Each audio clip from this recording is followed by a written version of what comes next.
session. So I'll get that started. Okay, yeah, recording. And then I'll get going. Let's see, so that's recording, good. All right, well, you know, the original topic I realized of this session is supposed to be ninja skills. And so I'm going to show you some ninja skills, but it's not going to be my standard ninja skills presentation where I usually start out with compensation. Instead, I'd like to introduce you guys to a workflow using some of the plugins that we have available in FlowJo version 10 to discover what populations change between a set of samples that have been stimulated with a TLR agonist. And so I call this a discovery workflow. And I'm going to use the process of downsampling, concatenating, that's merging samples together, dimensionality reduction using an algorithm called T-SNE, and clustering using an algorithm approach called FlowSum using FlowJo version 10. So this is stuff that you can do in FlowJo right now. Just a warning that the FlowSum algorithm does take some setup, and I'll briefly go over and the setup of the R statistical computing environment, and then point you to some resources online on our documentation page where it explains in more detail of how to set up FlowJo to interact with R and utilize some of these algorithms that the community is developing in that R statistical computing environment. So to start, I'm going to go through these slides, and what I'd like to do is give you an idea of the workflow, and then I'm going to demo it live in the workspace and explain things as I go through and give you an opportunity to ask questions.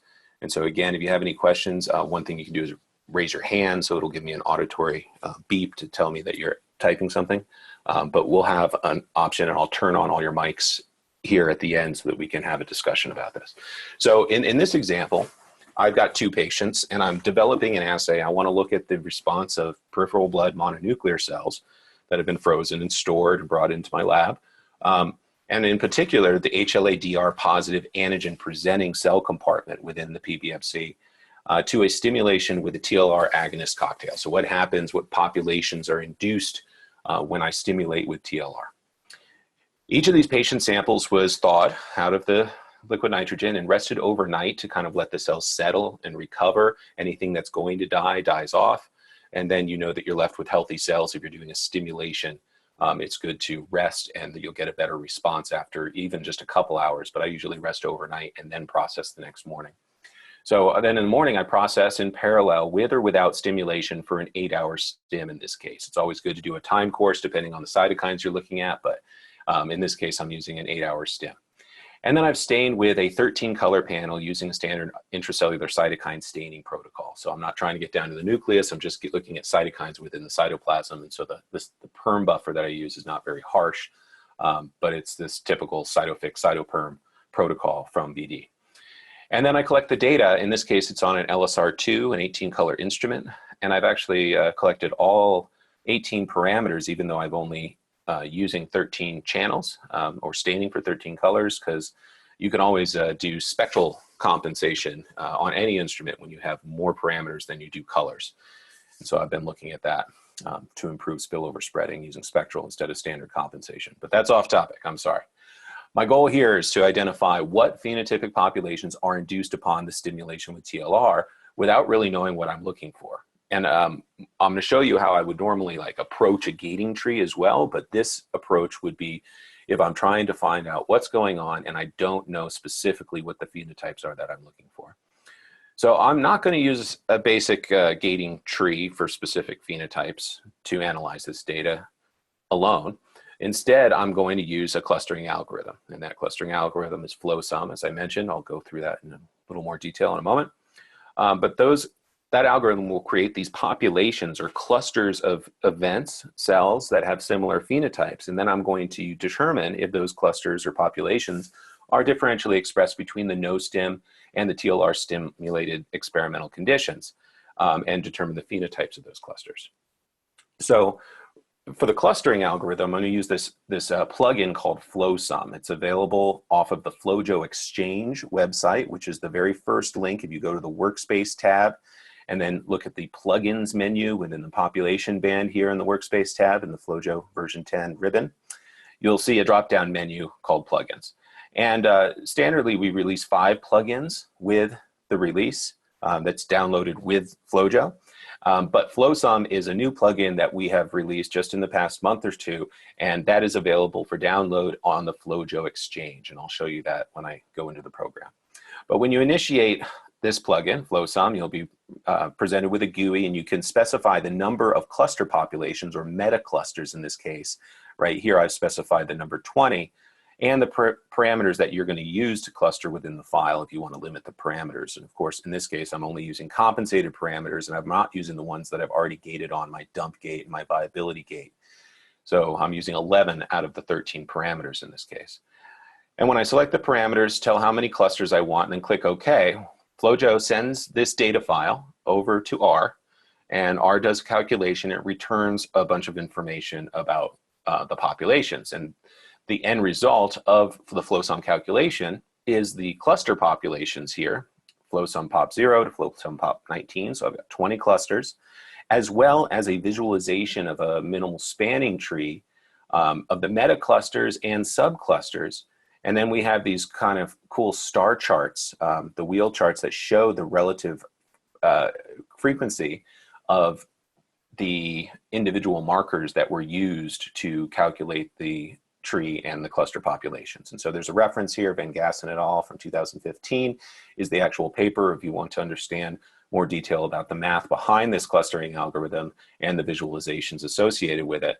But once you create the clusters, if you drag the FlowSum node that is created over to your layout editor, it will render this tree with the star diagrams and a color-coded map for what clusters relate to the populations over here in the workspace. The other tool that I'm going to use, which is not as much for analysis as it is for visualization, is the dimensionality reduction approach of T-distributed stochastic neighbor embedding, T-SNE. And this is an algorithm that we perform to dimensionally reduce high parameter data and allow visualization of this complex multi-dimensional type of data set in a 2D plot. And the key here is that when you dimensionally reduce using T-SNE, the events are redistributed along two new parameters, two new axes that are created, derived parameters, T-SNE X versus Y. And it creates this continent-like structure, but the relationship of the events to each other in the n-dimensional or the multi-dimensional space is maintained in this two-dimensional projection of the data. And so here I have taken a 15-parameter immunophenotyping file, and I've dimensionally reduced it to create these X and Y parameters. And then I manually gated known populations and overlaid them in the layout editor of FlowJo to create this diagram to show essentially that the phenotypic populations separate with the algorithm. In green, all the green cells are CD4 positive T cells. However, this dark green node that clusters together as a set of events is actually the Treg population, the CD127 negative 25 positive population within the CD4s. Similarly, you've got the CD8s in brown, and then you've got a node over here that is CD127 27 positive population, so some maturation subset.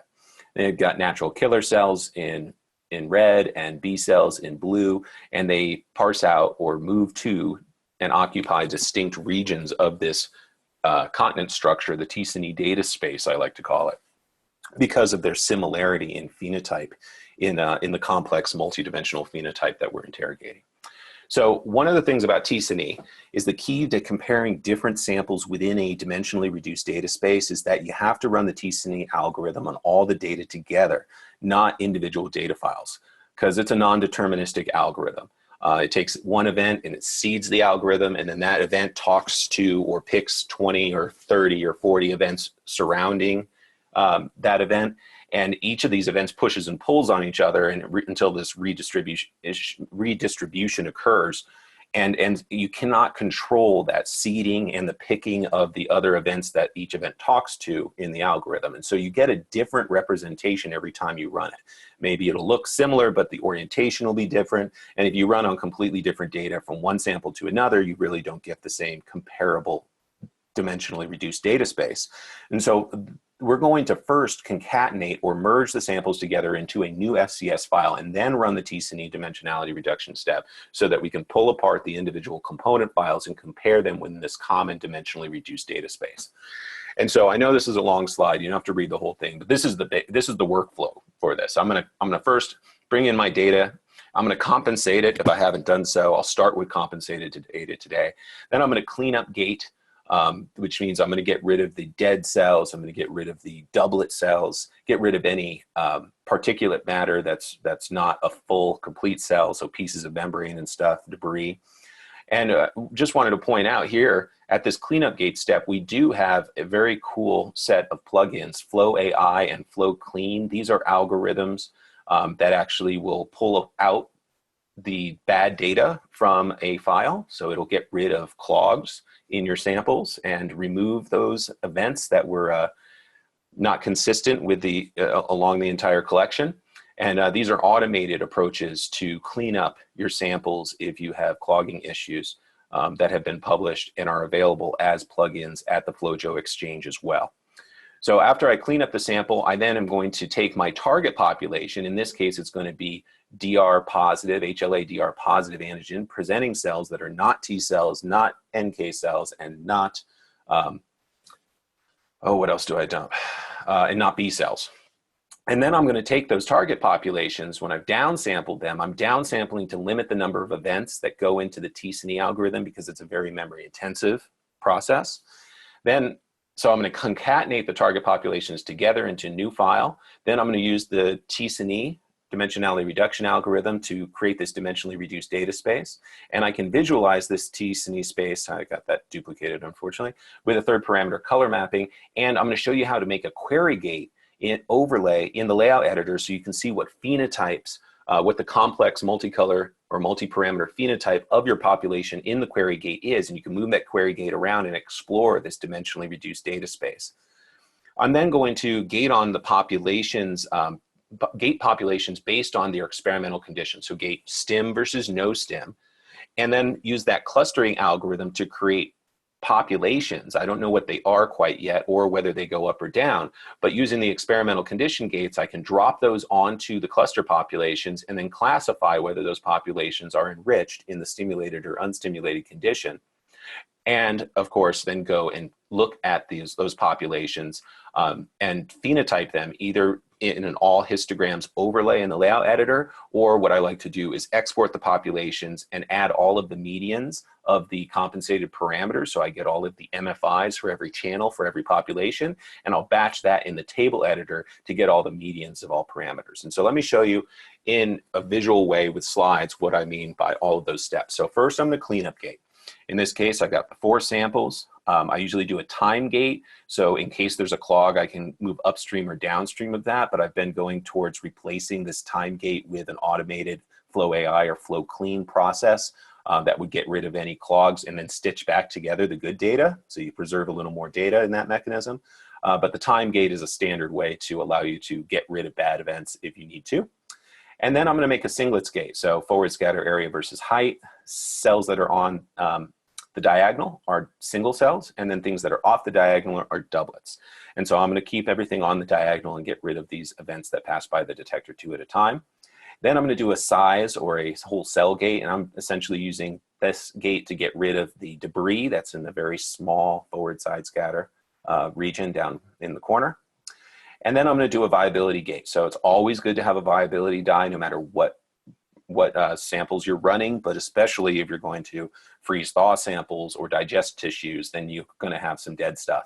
And so getting rid of that dead debris, which happens to usually can be very sticky and lead to non-specific binding of antibodies, cleans up the data and gives you the functional cells that you know are actually going to be intact and give you good readouts.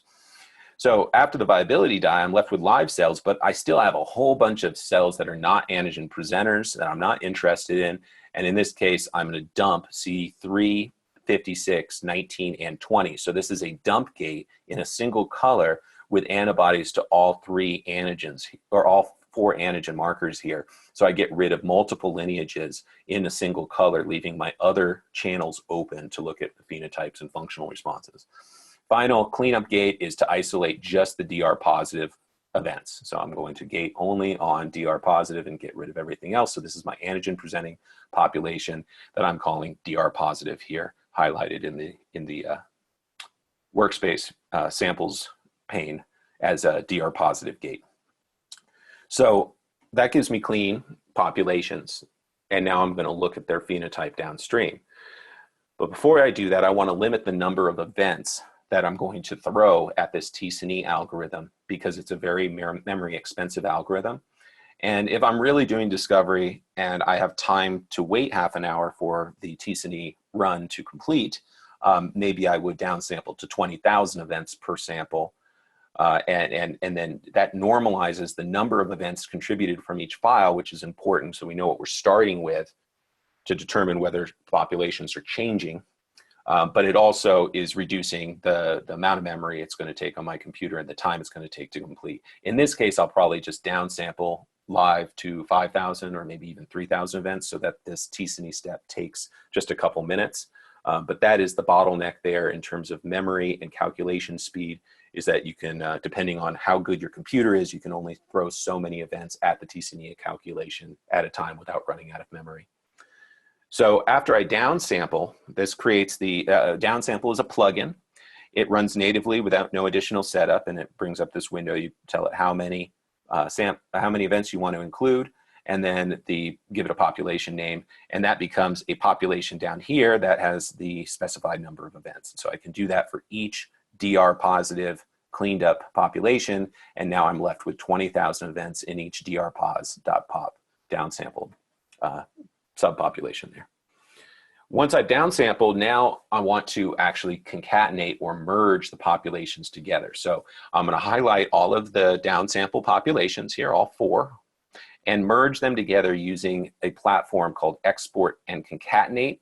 It's located under the File tab in the Workspace ribbon. And I select Export Concatenate Populations because I want to only get the events within the downsample pops. And that will open up this interface, this platform, where you have 2 tabs, Export or Concatenate. If you have Export selected, that would generate new sample files for each selected population. But if you select Concatenate, then that will merge the selected populations together.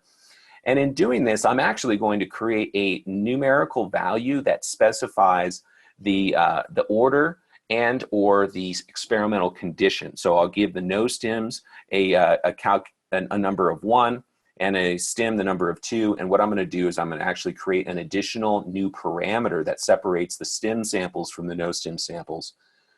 When I concatenate that file, it'll write that file to disk, and then I can check the existing workspace button here in the export message and close this interface, and that will load that concatenated file back into my workspace.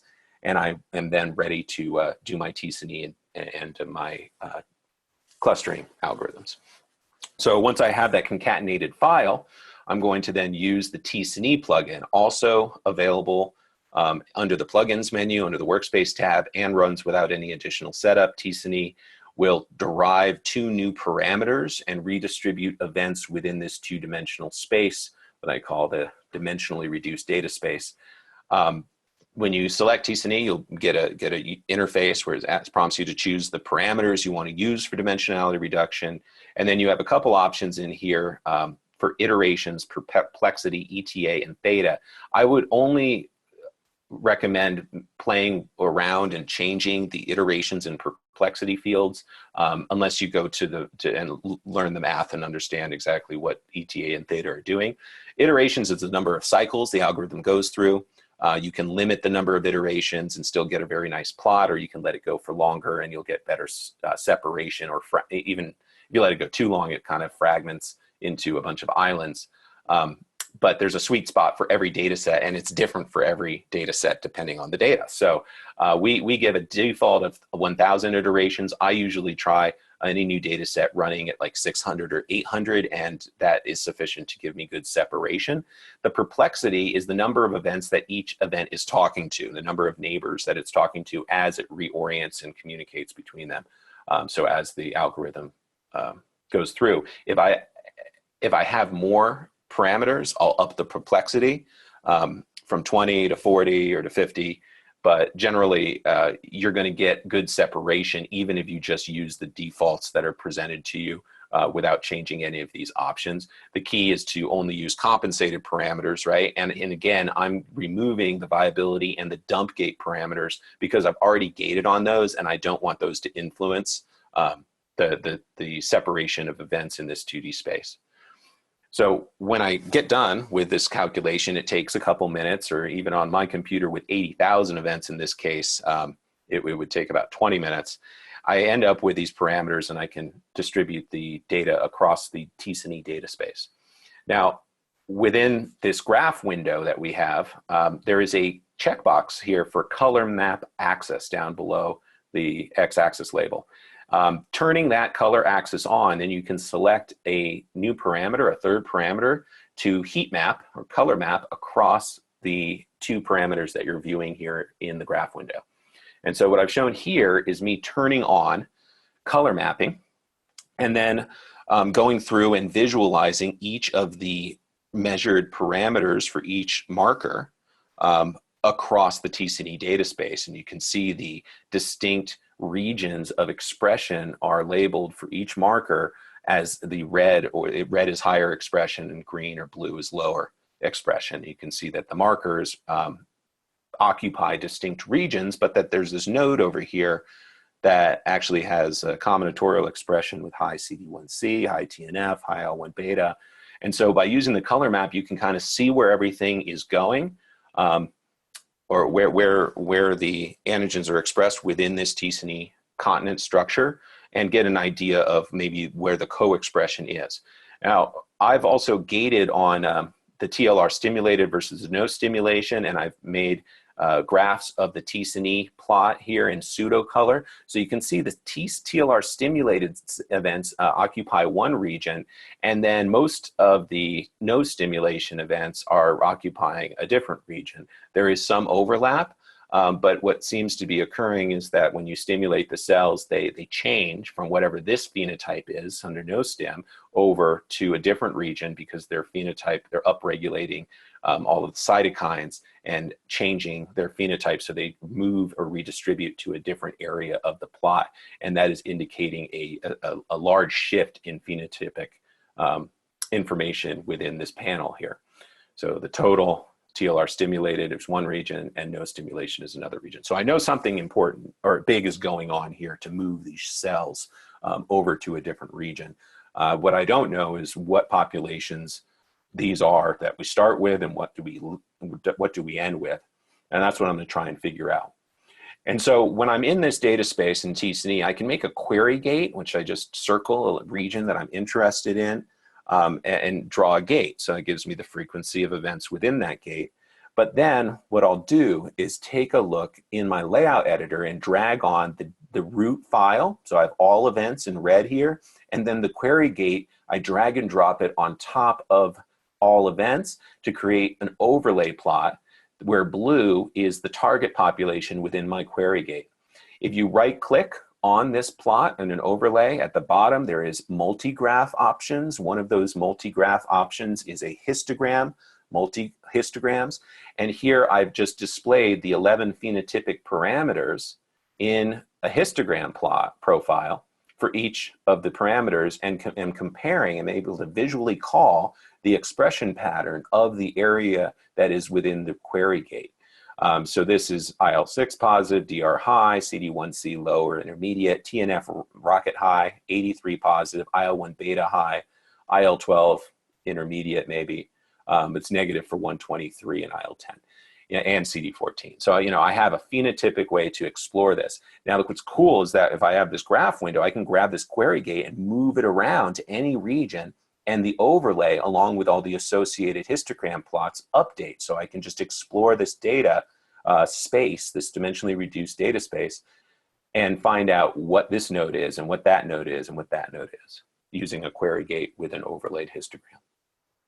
Now, in order to determine whether my query gate goes up or down in any region that I place it, so if I move the query gate around, I can move it here, and I want to know, well, is this area enriched during the stim or the no stim condition?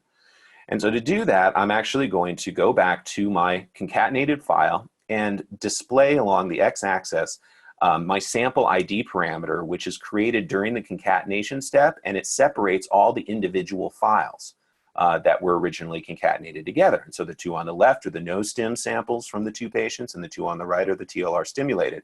And so I can gate on stim versus no-stim, and then I have these gates available, and I can paste them or drag and drop onto the query gate.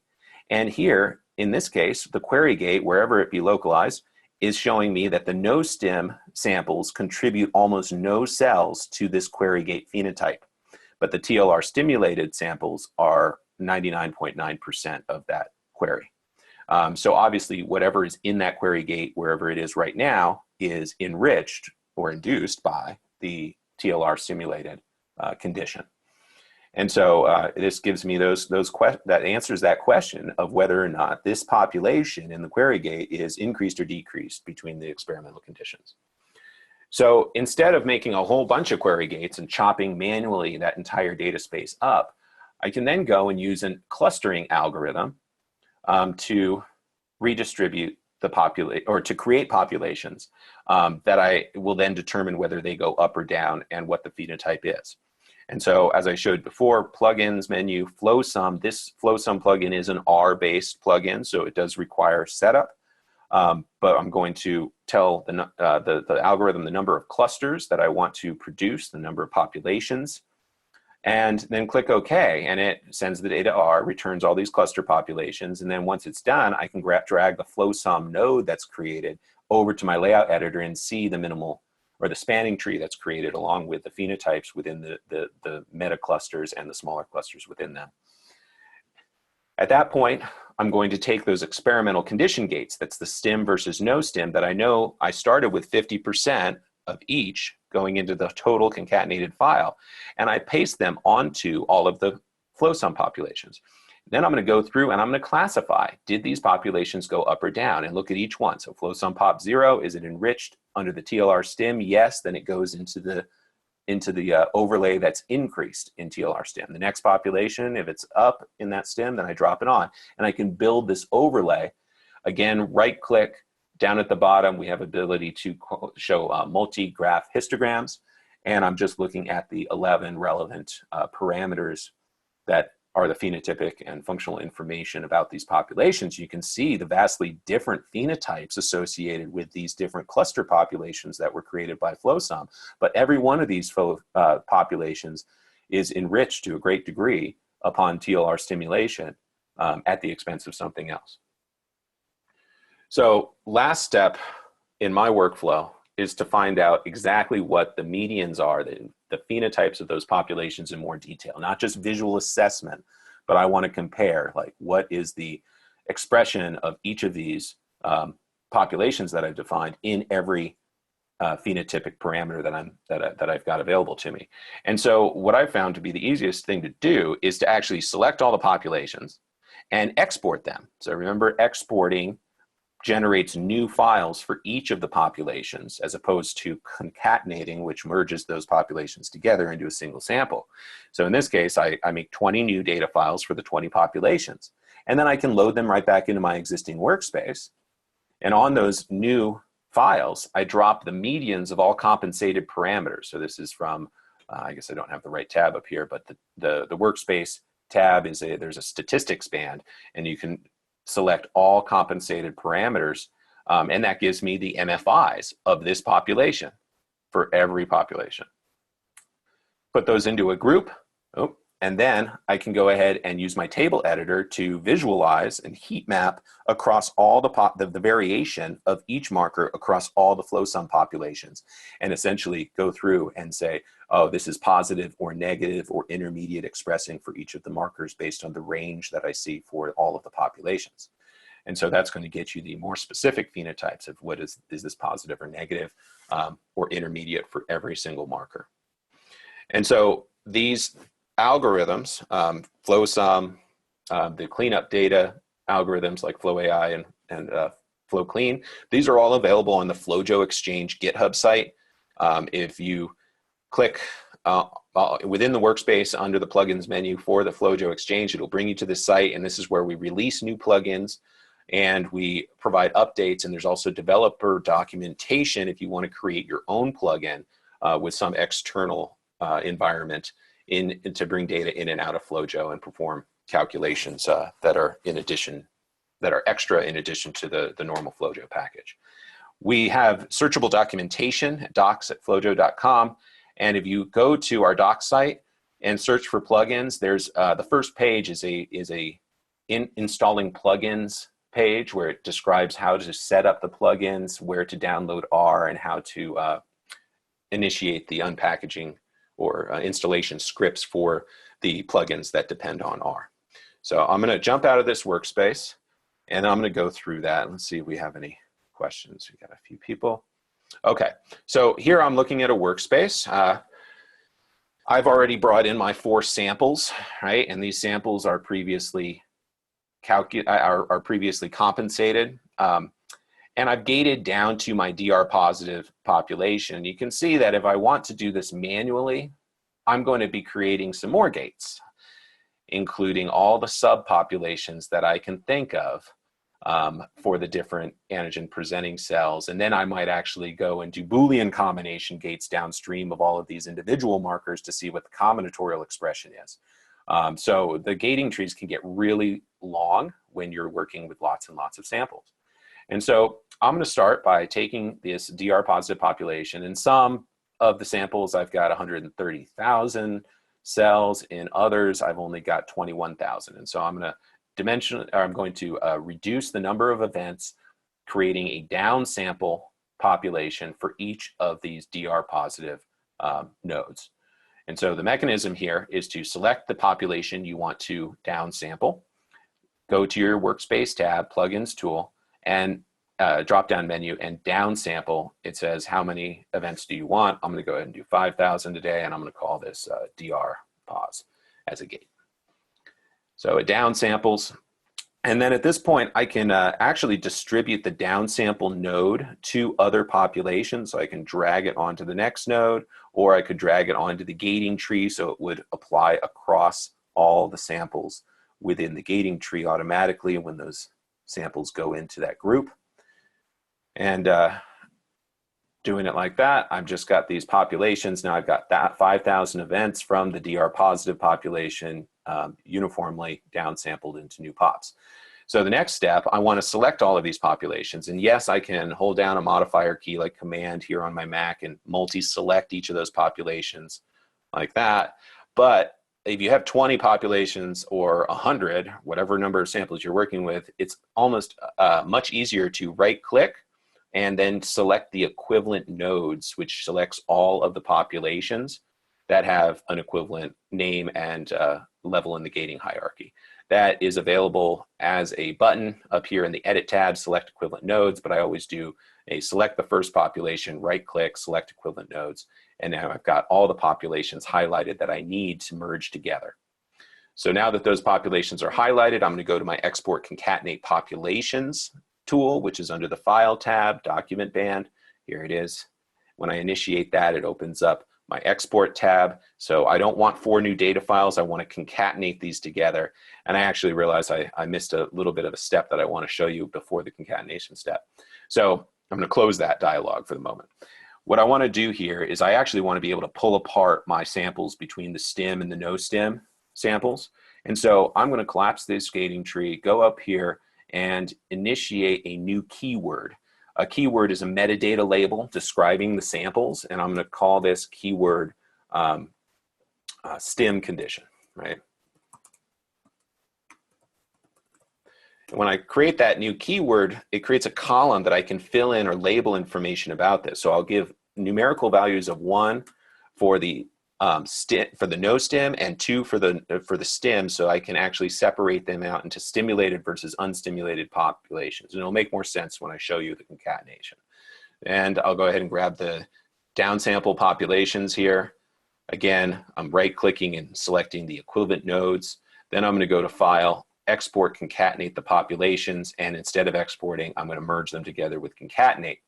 It's going to write on my desktop. That's the destination. I have some advanced naming options. I'm going to say DC stem. Just give it a unique identifier here when I write it to disk. So, cat blocks around. And now, last thing I do before initiating concatenation is I'm going to choose my keyword that I just created to create a new parameter based on that keyword. So I'm going to select the choose button here under additional parameters, scroll down to my asterisk keyword, which is right here, stim condition, and click OK. So now I'll get a new parameter in addition to sample ID, which separates all of the individual files. I'll get a stim condition parameter, which will separate into two groups of sample events, which is stim versus no stim. I'm going to concatenate that file. I'm going to load it back up into my existing workspace by checking the box and closing the dialog. And now I have 5 samples instead of 4. If I scroll down, here's my new sample, the concat1 DC stim that I just created. So double clicking on that sample, you can see that I've actually got a sample ID parameter that separates based on, let's see if I go to something that's functional, based on the order of the samples in the workspace when I concatenated. So there's 2 no stims and 2 stim condition samples. But then I've also got a stim condition new parameter that separates into 2 populations. It merges the 1s and the 2s, whatever samples were labeled with a 1 and a 2. So I can say that these are the stem cells and those are the unstem cells. And so whether I gate for experimental condition using this view or that view doesn't matter here, but if you have 10 or 20 or 30 patients under each condition or even multiple conditions that you're comparing, it really helps to add that condition keyword and create a parameter that merges the multiple files under the different conditions together into single populations, and it makes it easier to gate on stim or no stim. So this is no stim, and I'm going to call this TLR stim.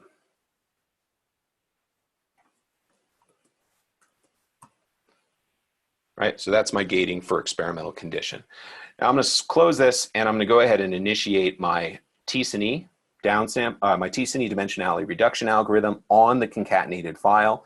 So I'm going to go to plugins, use T-SNE, and here it's prompting me to choose the selected parameters. So I'm going to choose, again, all compensated parameters. That's what's selected by default, but I'm deselecting the viability and the dump gate channels that I've already gated away, cells that are positive in both of those. The iterations doesn't really matter. I'll do 800 again, and I'll do a perplexity of 40. I'm using fewer events here, only 20,000 instead of 80,000, the example I was showing you. But I'm going to go ahead and choose the selected parameters, and now it's going to show me that the T-SNE algorithm is calculating, and I'll be able to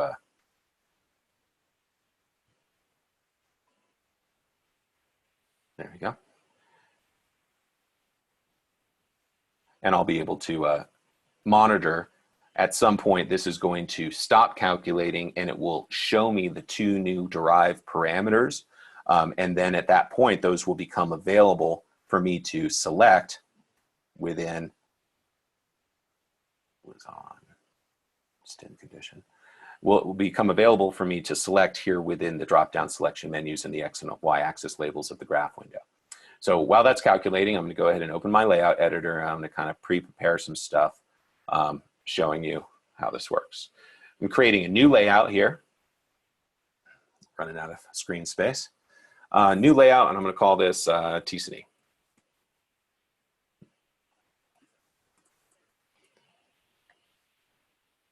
Bringing in all 3 of my gated versus ungated populations here. And I'm really just killing time for the moment until that T-SNE completes. But I'm going to actually start with the gating, duplicating these populations. As soon as that T-SNE is done, I'll be able to change to the X and Y parameters and view the distribution of events. And then I'm going to make an actual query gate. So I'll drop this on, duplicate this once more, and we'll have a view to explore here in a second. Now, again, T-SNE is really the bottleneck here in terms of the calculation time. It takes a long time to perform this calculation. FlowSum can be performed on more events, but I want to use both in conjunction with each other during my discovery process so I can have a dimensionally reduced data space to project and view those FlowSum calculated cluster populations within, but we'll get there. And then I'm going to do one that's going to be FlowSum. Sum is 2.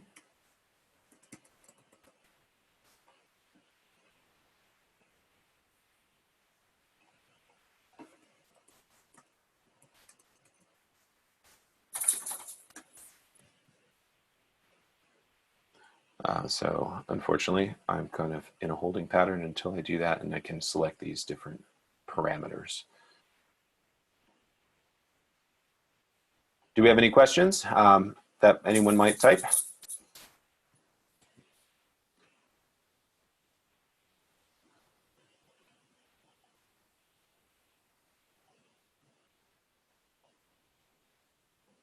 Okay, then just give me a sec, and we will get there.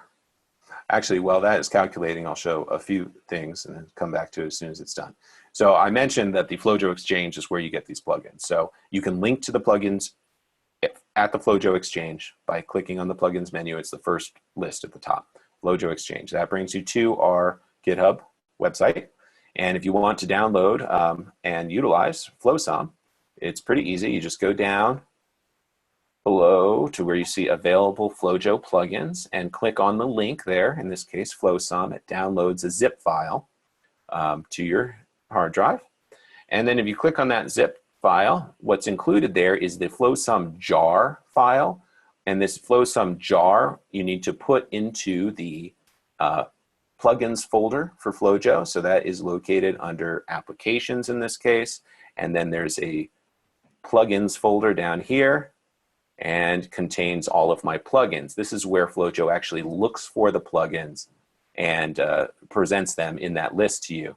There's also, for any plugin that you download, a how-to document which gives you a little background on the plugin, references as available, and some installation instructions, including the source code, the information, the text that you need to copy and paste into the R environment in order to download and install the packages that run this algorithm within R.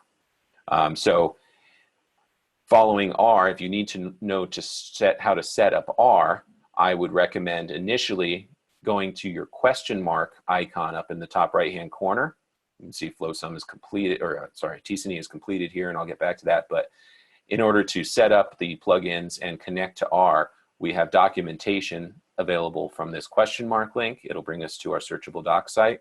And if you search for plugins, the very first hit will be how to install these plugins and how to link your FlowJo installation with the R environment, pointing in your preferences to the R installation wherever you've installed it in your computer. And then I have the packaging installation scripts for the released plugins that come with the download, including FlowMeans and Spade and Cell Ontology.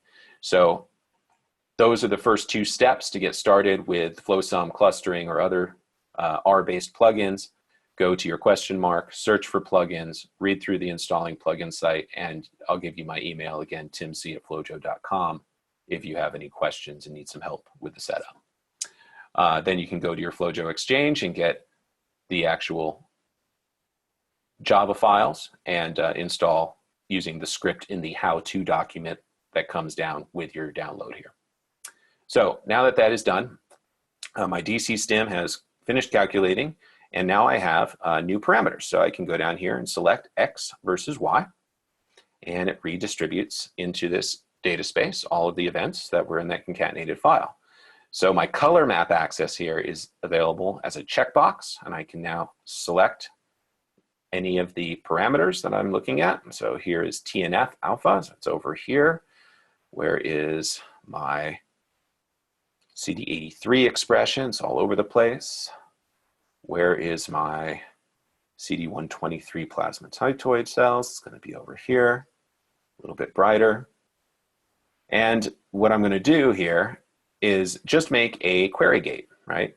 I'm going to go select L1 beta, yeah, it's over here. So I'm going to look at this area that has high L1 beta expression, and I'm going to make a little gate using my pencil tool and call it query. And that gives me an idea of a frequency there, obviously. But now I'm going to take my stim and no stim gates and drag them onto my query gate and ask, well, in this query gate region, yes, all of the events are coming from the TLR stimulated sample. So whatever this phenotype is, it is enriched in the TLR stim and absent in the no stim very clearly. So to get the multi-parameter phenotype, and here I'm going to select these plots, double click to open up my graph definition or properties window, and select the X and Y axes here so I can see what's going on a little bit better. Sometimes I like to look at the T sin E as a density plot when I'm just looking at the total overlay there, or everything on the same plot, and click apply. This shows me now the space that I'm looking at. I'll get to your question here. I see somebody's asking a question. I'll get there in just a sec. Zoom in here so I can see the difference. Where is the no stim samples occupy this region and the stim samples occupy that region. Obviously we have a query gate here, and if I take that query gate and overlay it onto the rest of the all events, then it creates an overlay. Color coded.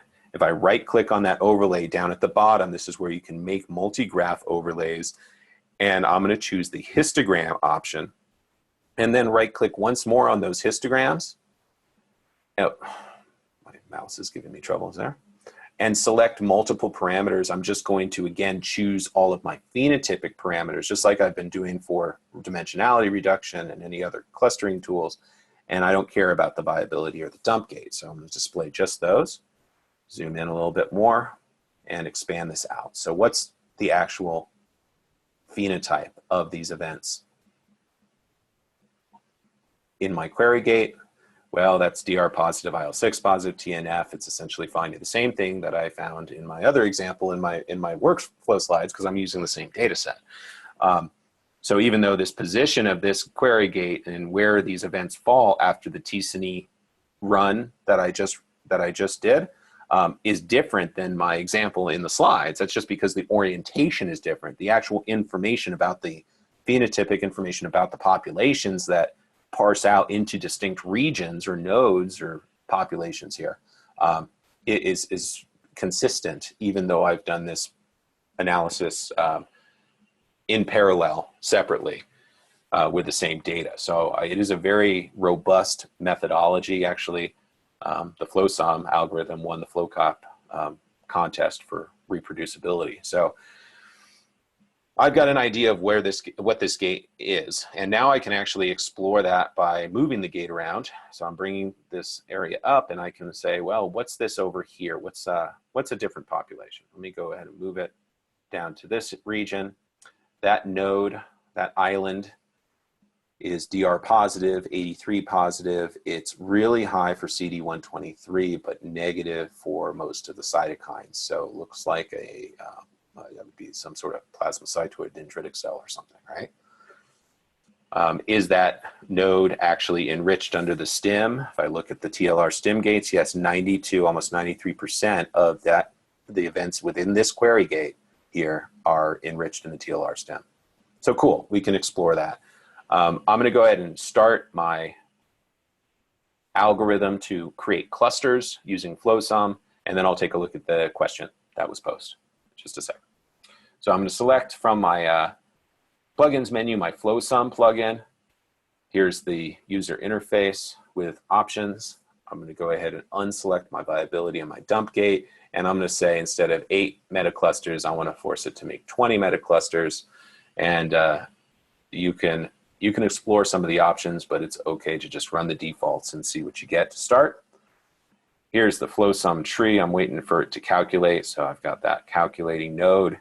And when it returns populations, I'll be able to drag that in. So here's all the FlowSum populations that were created, FlowSum pop 0 through 19. And the tree can be viewed just by dragging and dropping the node that's created after it's done calculating into my layout editor. So here is the minimal, it's the spanning tree relationship between those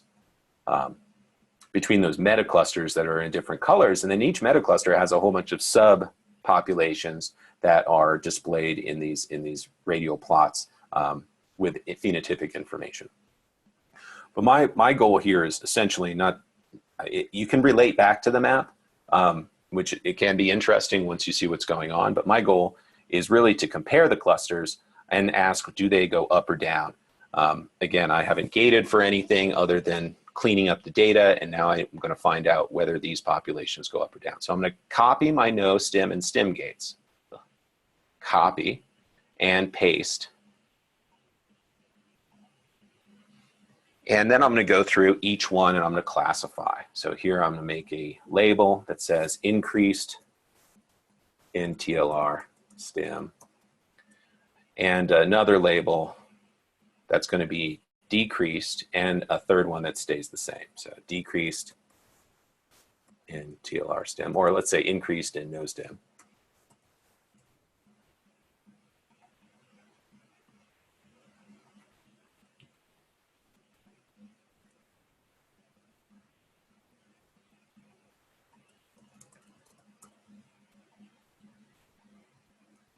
And then no change. Right, so pop 1, is it increased or decreased in the stem? It's increased in the stem, it's got 92%, or pop 0, that is. There we go. Pop 1, increased in the stem. Drop it on, making that overlay.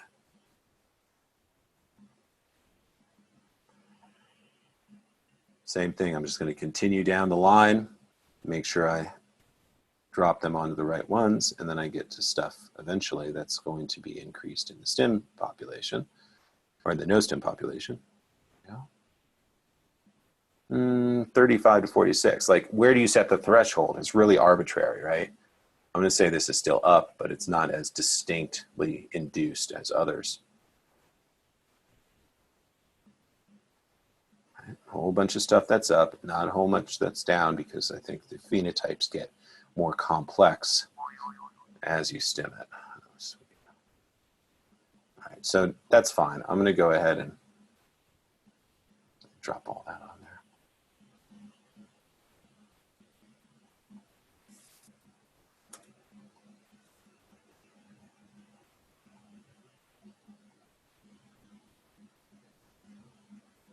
Go with a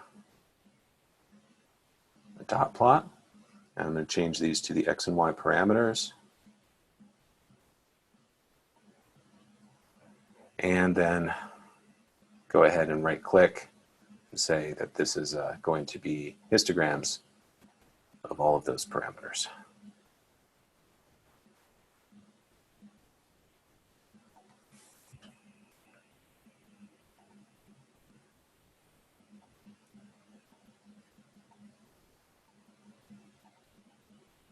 Right, so here's the phenotypes that I've just found for a bunch of populations that are up in stimulation. I'm not going to belabor the point because I only have 5 minutes here with you guys still.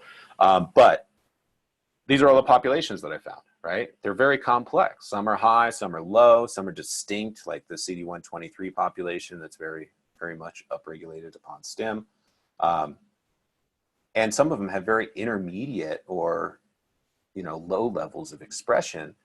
And my general observation of this type of approach, that you get a bunch of complex phenotypes that may or may not be conducive to manual gating identification, right? So you're actually finding things that have intermediate levels of expression. And if you were manually gating for that particular phenotype, I'd be cutting off through a lot of these populations by setting plus or minus gates for each individual marker, and then doing my traditional Boolean gating or combo gating approach to look at all the possible phenotypic combinations of those markers.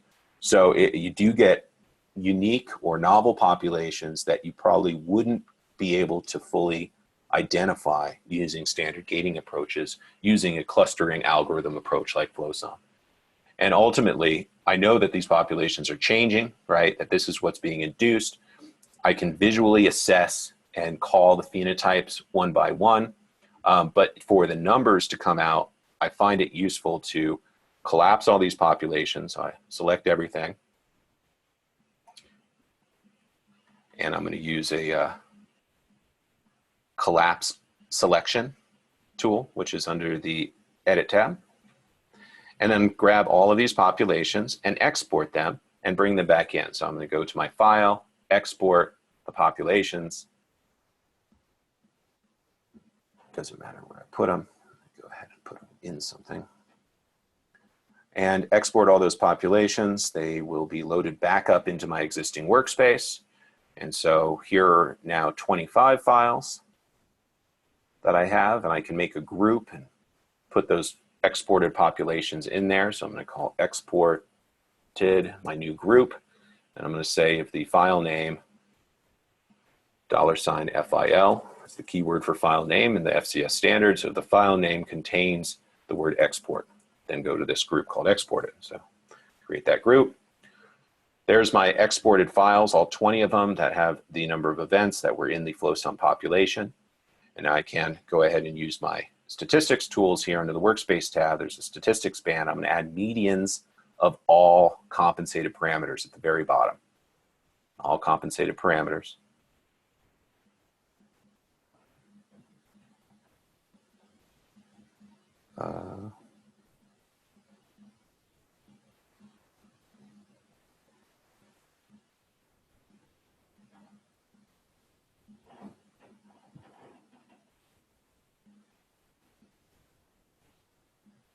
Oh, maybe I didn't get my compensation matrix. All right, I'm dumb. I'm sorry. I'll do it this way, where I'll grab my compensation matrix and drop it on. Sure.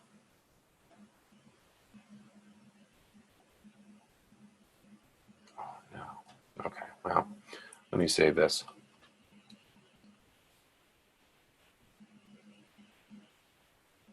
I'm just going to open it up again. I think something went wrong when I was dragging and dropping some of those populations.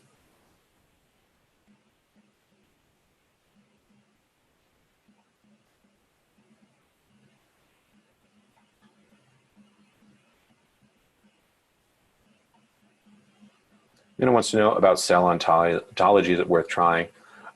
Okay, Howie, the answer is no, unless you are very specific about how you name your gating. The answer is that cell ontology, it works, but it only is using specific cell ontology Go classification terminology. And so being able to query that database, it's almost just as easy to go to the database and type in the string of antigens and get your results back using Go from a web browser, as opposed to doing it in here. I've tested it out, and it only works if you're actually using the specific names that are in the Go terminology database for your gating structure. So not always worthwhile. But certainly going to Go and querying what the phenotypes that we find are would be worthwhile, because that's essentially what we're going to do and try and figure out, right? So let's see, I've got my concatenated files, got my exported files. Get my matrix on there. All right, now I'm going to do all compensated parameters. Medians of all compensated parameters. Right, so I get all of my numbers, and I don't care about VIA or my dump. And here I can batch this into the exported group, like a group apply the median gate so everybody has it. Go to my table, create a new table, and drag those statistics in. And then I'm going to highlight all the statistics. And actually, it's always worth exporting the actual frequencies here. So we can grab the gating for positive and negative on our concatenated file down at the bottom somewhere. My no stim and TLR stim gates, I'm going to drag those to my exported files as well. And so now I've got TLR stim and no stim gates, which I can enumerate. And I'll go ahead and select everything, visualize and heat map it, and then render that table to display here.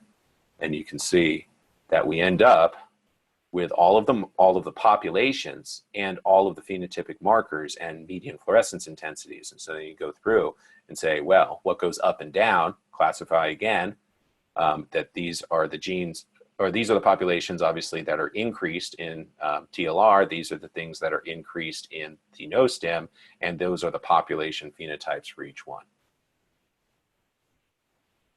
And so in the end, I take that over to Excel and call the phenotypes in a more complex way. So here I've taken my heat mapping in Excel and I've converted it into a plus minus annotation for the populations that I found to either be increased under TLR stim, decreased under TLR stim, right? Increased in the no stim, or no significant change. That is, I'm defining it as less than 10% shift between stim and no stim. So that's the workflow. I mean, I hope it's helpful. I think it can be applied to any experimental conditions where you're trying to compare sick versus healthy, stimulated to unstimulated, or even multiple conditions, and trying to understand how do the phenotypes change. And the key difference here is that, sure, I can go through and make a huge gating tree and look for what I know, but I'm inevitably going to miss things that are complex phenotypes with intermediate levels of expression that might actually be valid transitional states, or memory subsets, or even skewed populations that are associated with disease. Obviously disease and response to that disease changes the immune system, and we see that as a change in receptors that define lineages and other populations, as well as upregulation of effector molecules like cytokines that I'm looking at in this context of the dendritic cell populations. But again, when we go back to our workflow and just think about it once more, the only reason I'm dimensionally reducing is to visualize within this space. I'm not actually using this space to cluster. Those are independent algorithms. The FlowSum does not depend on the t-SNE, and the t-SNE does not depend on the FlowSum. But together they can be used to understand where's the co-expression. It's nice to verify that the FlowSum populations that you derive are actually clustering together within a t-SNE data space. And then no matter what you do, you will need to, in order to run this type of approach, you would need to concatenate the populations together that you want to compare. And so that's multiple time points for a single patient, or if that's single time points for a lot of healthy versus a whole bunch of healthy versus a whole bunch of sick people, you're going to have to merge those samples together. And why merge crappy data that's dead debris stuff? So you might as well clean up gate first before you do the concatenation.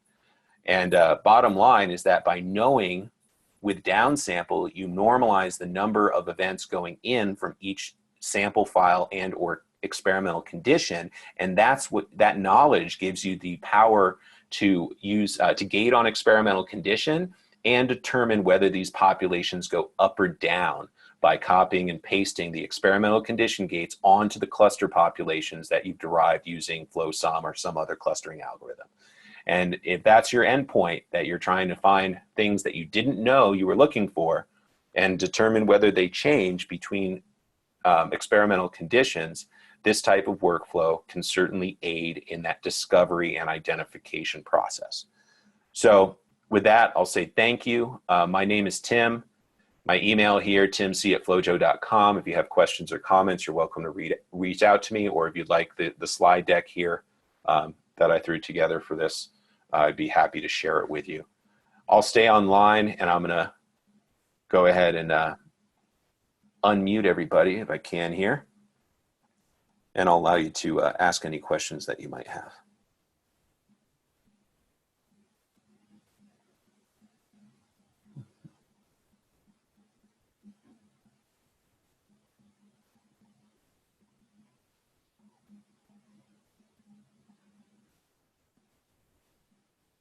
Can you send us the PowerPoint? I will definitely send you the PowerPoint, Howie. No problem. And anyone else that's on, if they would like the PowerPoint, just send me an email, and I'd be happy to link that to you.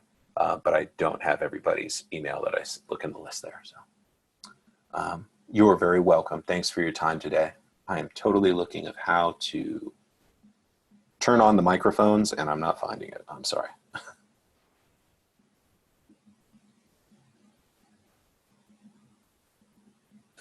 No worries. Oh yeah, so Howie, I forgot. What's even super cool, and let's see if it'll work for me at this very moment. I didn't test it out this morning, so I hate doing stuff that I didn't go through like the day of. Oh, I've got two more questions. So let me show you one thing now. Now that I've run that FlowSum, I can go back, and the beauty of FlowSum is that when you run it again, you actually have a previous map, and you can then rerun on a larger number of events and categorize into those FlowSum clusters the larger population, even though I derived them from a small subset of merged events in the concatenated file. I can then use that classification and map the greater population of all of my events onto the FlowSum categories. Although I probably should have done it on the DR positive, because it's going to do some weird things with all of the debris and stuff there. But that's very powerful, the ability to project more data onto the original FlowSum map. You can't do that with t-SNE. So there's my populations, and it's just forced all of the data from that total sample into the previously defined FlowSum map, which is really cool. So Brian asks, when you concatenated samples, do you concatenated compensated parameters or uncompensated parameters? I do uncompensated parameters because compensated would be actually the compensated numbers. Now I was expecting usually I was expecting the compensation matrix to come with the exported data when I did that by default. And it didn't, so in that case, I had to just drop my comp matrix from the original files onto the exported files to get compensated parameters, which was what confused me for a moment there. But I generally do not push out compensated parameters because those will have a different designation, a slightly different parameter name. And there is a use case for compensated, but that's if you're going with that raw data into another programming environment and you want the compensated information. Generally, when I bring files back into FlowJo, I export uncompensated, and then I just bring them back in and compensate as necessary, right? I want the raw data plus the matrix associated with them. Median calculated if there are two distinct populations for a certain parameter. So what I'm doing, Weiling, is we're only calculating the median of the population that I have, that is defined. So there,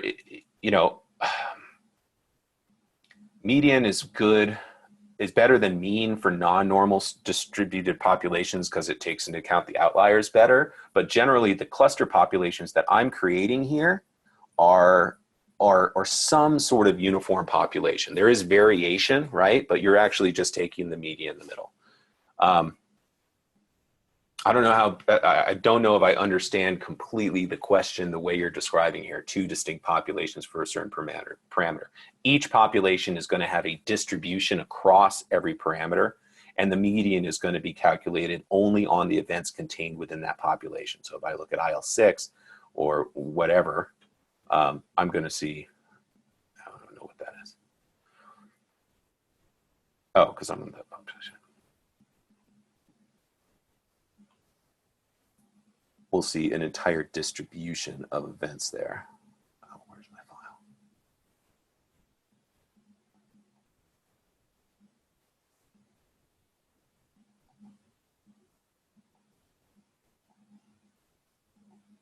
Right, so this distribution of events in HLADR, we're just taking the entire distribution, even though not everyone has the same number, and calculating a median for that. And I don't go to the next sample, go up here. And this next population is very different, right? It's actually higher.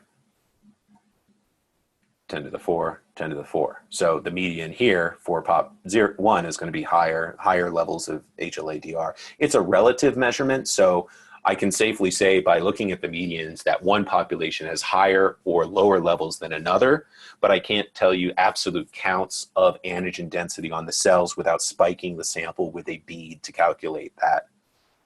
And there are bead products that you can perform that calculation and know exactly how many copies of the protein are on the surface binding your antibody based on MFI, but it does require a bead spike in. All right, well, thank you guys for your time today. I really appreciate it, and you have a wonderful day.